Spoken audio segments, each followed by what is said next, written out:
El siguiente segmento tiene contenido o opinión.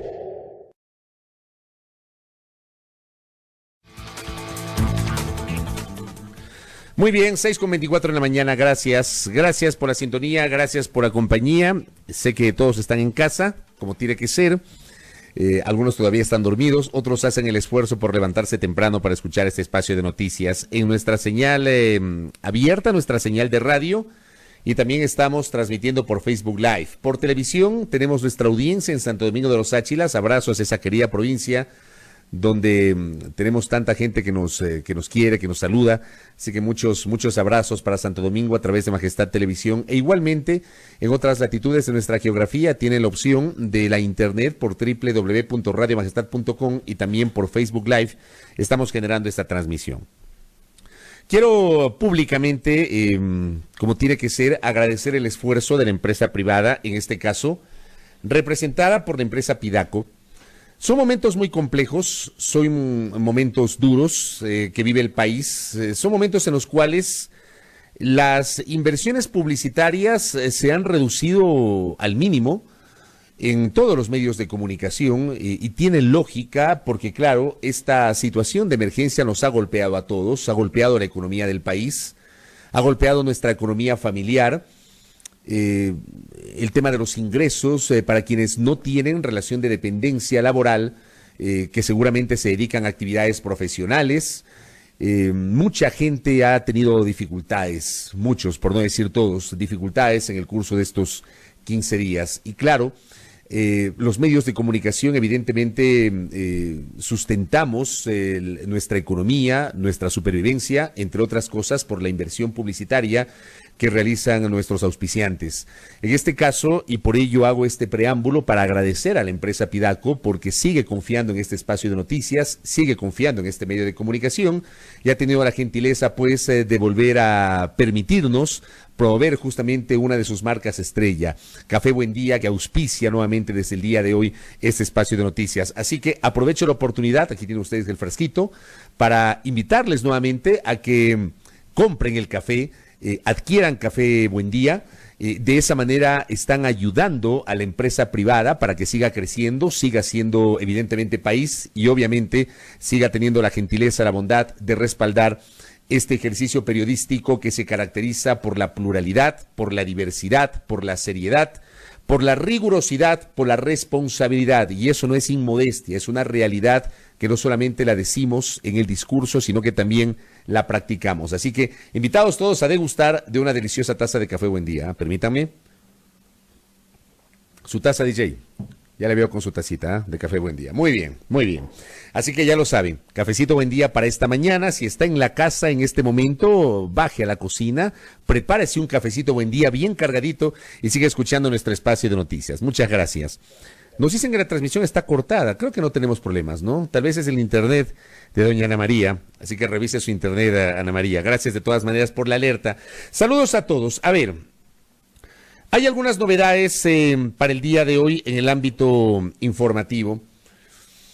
Ayer en la tarde, después de las 5:30 de la tarde, yo, y perdón que hable en primera persona, tuve una sensación muy compleja sobre la presentación de las cifras por parte del gobierno respecto de la situación de los casos confirmados, de la evolución del COVID-19 en el Ecuador.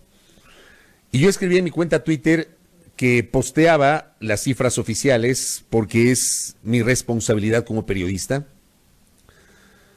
pero lo hacía simplemente por aquello, porque se convirtió de hecho en un ejercicio vacío, repetitivo, muy poco interactivo. Ayer en la mañana hubo protestas por parte de varios colegas en el chat de la Secretaría de Comunicación de la Presidencia de la República, que es a través del cual canalizamos las preguntas a las autoridades que se presentan en esto que le han denominado rueda de prensa virtual, que no siempre cumple con ese requisito que tienen las ruedas de prensa de abrir la posibilidad de que todos preguntemos y que todas nuestras preguntas sean tomadas en cuenta por la autoridad. En la mañana, por ejemplo, hubo muchas preguntas que no se respondieron y hubo malestar y descontento por parte de los colegas. De esto yo ya les había hablado hace algunos días. Yo había expresado mi malestar desde la semana anterior. De hecho, en lo personal yo dejé de preguntar porque me parece que envié algo así como 8 o 10 preguntas. Apenas la primera que envié la tomaron en cuenta hace 2 semanas y de allí para adelante ha sido un ejercicio simplemente de preguntar, de insistir, pero casi que es como un micrófono vacío. Un micrófono roto, un teléfono roto, sin ningún tipo de respuesta ni explicación, y eso ha estado pasando en estos días, hasta que ayer algunos de los colegas, con justa razón, protestaron y cuestionaron este ejercicio. En la tarde se presenta el señor ministro de Salud con un mensaje que yo no sé si fue en vivo o fue pregrabado, porque tampoco se dio paso a preguntas por parte de los medios de comunicación, ni siquiera se hizo la presentación de las cifras, ni el sustento de las cifras, ni una explicación de por qué llegamos a esas cifras. Simplemente se generó un mensaje un poco más ampliado por parte del señor ministro de Salud, en donde hacía la comparación con otros países, en donde decía que por su condición de médico, él puede asegurar que no se le miente al paciente y que en este caso es falso que el gobierno esté ocultando cifras, que es la principal preocupación que tenemos los ecuatorianos, si es que efectivamente nos están diciendo la verdad. Nos habló de que se han realizado hasta el momento 9,000 pruebas a pacientes que podrían requerir hospitalización. Nos habló solamente del número de casos positivos confirmados. Hizo una comparación con lo que está pasando en Estados Unidos. Habló de la Universidad de Harvard como el CDC, que es el Centro de Control de los Estados Unidos. Habló de la cantidad de camas para hospitalización y para cuidados intensivos que tienen en el Hospital Monte Sinaí, allí en la ciudad de Guayaquil, y pare de contar. No hubo preguntas, o mejor dicho, hubo preguntas, pero no hubo la posibilidad para que se generen o se emitan esas preguntas a la autoridad y la autoridad responda y dé una explicación justamente en torno a las dudas que tenemos los comunicadores y que tiene el país, que son preguntas que se hacen y que no son respondidas por parte de las autoridades. Entonces yo me quedé con esa sensación de que ya se convierte en un ejercicio cansón, repetitivo, vacío, en la fría estadística, como si los ciudadanos fuésemos simplemente números. Los números de los contagiados, los números de los descartados, los números de los sospechosos, los números de los fallecidos. Ese número que ha caído muy mal a todos, de personas fallecidas, pero sobre las que todavía no se ha logrado determinar si su deceso tuvo que ver con un contagio de COVID-19. Y estoy seguro que muchos de ustedes tienen esta sensación, ustedes inclusive desde su condición de ciudadanos mucho más radicales. Los periodistas tenemos que cuidar las formas como tiene que ser. Yo al menos soy así, yo cuido las formas en ese sentido. Procuro ser frontal, pero también respetuoso. Hay gente que cuestiona aquello, pero yo no voy a cambiar mi forma de ser ni mi forma de actuar, con la que muchos de ustedes me conocen desde hace años y comparten conmigo, discrepan conmigo, pero tienen la gentileza de escucharnos. Pero me quedé con esa sensación. Y esa sensación con la que me quedé tuvo un punto de inflexión el día de ayer, porque en cambio, después de ese informe vacío, repetitivo, frío, estadístico que se presentó a las 5 de la tarde, hubo 2 intervenciones públicas de 2 autoridades que me parece a mí sí fueron reveladoras, muy reveladoras. En el caso de la intervención de Jorge Watted fue durísima la declaración. Este cálculo, esta proyección, según especialistas, dice Jorge Watted, de que en Guayaquil y en Guayas, en la provincia del Guayas, van a ocurrir entre 2.500 y 3.500 fallecimientos producto del coronavirus COVID-19. No sé si les pasó lo mismo a ustedes, yo me quedé espeluznado con esa cifra, espeluznado. Debo destacar la actitud del funcionario de por primera vez hablar de esa manera.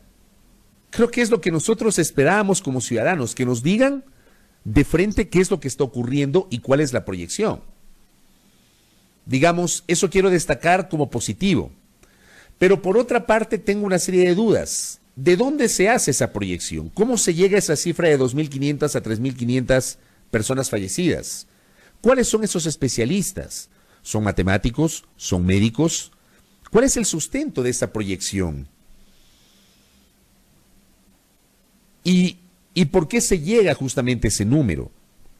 ¿Por qué no 2.000? ¿Por qué no 4.000?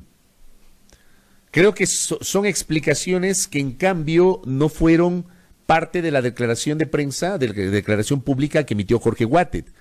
Pero me quedé con esa sensación, porque es una declaración durísima, durísima. Yo les dije ayer, les conté que a mí me preocupa mucho lo que pasa en Guayaquil, en Guayas, no solamente por mi condición de ecuatoriano, porque yo sí creo en la unidad nacional, porque yo aborrezco el regionalismo, y lo he dicho a lo largo del tiempo, porque mi propia condición de ciudadano y por mi historia de vida, y perdón que hable en primera persona nuevamente, queridos amigos y amigas, mi historia de vida me ha permitido vivir en la costa y en la sierra. Yo nací en Ambato, en mi tierra, viví en Puerto Viejo, viví en Guayaquil y hoy vivo en Quito. Conozco esas realidades. Mi familia vive en Guayaquil, mi familia vive en Ambato. Y me preocupa particularmente lo que pasa en la ciudad de Guayaquil. Allí está mi madre, están mis hermanos, están mis sobrinas, mis sobrinos. Tengo un sobrino nieto que me tiene muy preocupado por lo que está pasando, porque en el barrio donde viven mis sobrinos han ocurrido fallecimientos asociados al COVID. Y el asistir a escuchar una cifra de esa magnitud, a mí en lo personal me tiene muy espeluznado, me tiene asustado, me tiene preocupado. A mí me duele lo que está pasando en Guayaquil. Me duele y me duele mucho lo que pasa en Guayaquil, que es una ciudad a la que yo quiero mucho. Es la ciudad en la cual yo tuve la oportunidad de nacer como periodista, me dio esa gran oportunidad. Es una ciudad a la que le debo tanto. Y me duele lo que pasa en la ciudad de Guayaquil. Y escuchar a una autoridad que te da unas cifras tan duras, que digo, yo por un lado valoro el hecho de que se diga por fin las cosas como son, más allá de lo descarnado que puede ser. Pero sí quisiera saber el sustento de esa cifra. Me encantaría saber cuál es el sustento para generar esa proyección de entre 2.500 y 3.000 fallecidos. ¿Cómo se llega justamente a ese número? Al mismo tiempo reflexionar. Es muy fácil llover sobre mojado, queridos amigos y amigas, pero hay que hacerlo sobre todo cuando se trata de rechazar y de cuestionar la soberbia de algunas autoridades, como por ejemplo la actitud del gobernador del Guayas en su momento. No lo conozco, nunca lo he entrevistado, pero a mí me parece que las ejecutorias iniciales del señor gobernador del Guayas fueron claves para provocar todo lo que ha ocurrido. Seguramente estas cifras se iban a disparar en Guayaquil, en Guayas, seguramente. Pero las autoridades no tomaron los recaudos del caso cuando ya se generó el primer paciente o la primer paciente. Hoy el gobernador para algunos es un gobernador 24/7 que es muy activo, o sea, el señor gobernador del Guayas también tiene pues sus corifeos, la gente que lo felicita, los influencers o los líderes de opinión que lo destacan, pero no se dan cuenta que el señor gobernador del Guayas incurrió en una decisión que hasta el día de hoy, hasta el sol de hoy no la entiendo, no la comprendo. Aquel miércoles posterior al sábado 29 de febrero, cuando se conoció el caso de la paciente primaria, que 13 días después falleció, 4 días después, cuando ese sábado 29 de febrero se había dispuesto la suspensión de eventos masivos con público y un partido de fútbol, el de Barcelona con Liga de Puerto Viejo se jugó sin público, como una medida de seguridad. 4 días después nos vino a decir el señor gobernador que el peor virus es el miedo. Y emite un comunicado con un escudo del Barcelona en la parte de abajo, invitando a la gente a que vaya al estadio porque se iba a jugar con público el partido entre Barcelona e Independiente del Valle en el arranque del Grupo A de la Copa Libertadores de América. Una autoridad nos dijo que el peor virus era el miedo. Y resulta que un mes después nos están diciendo las autoridades de gobierno que en esa jurisdicción hay una proyección de entre 2.500 y 3.500 fallecidos. ¿Se dan cuenta de lo que estoy diciendo? ¿Se dan cuenta? Este tipo de cosas, y lo que dice Ernesto Villacrés es absolutamente cierto, los intereses económicos. No puede ser posible que el interés económico haya estado por encima de la seguridad y de la salud de los guayaquileños y guayacenses. No puede ser.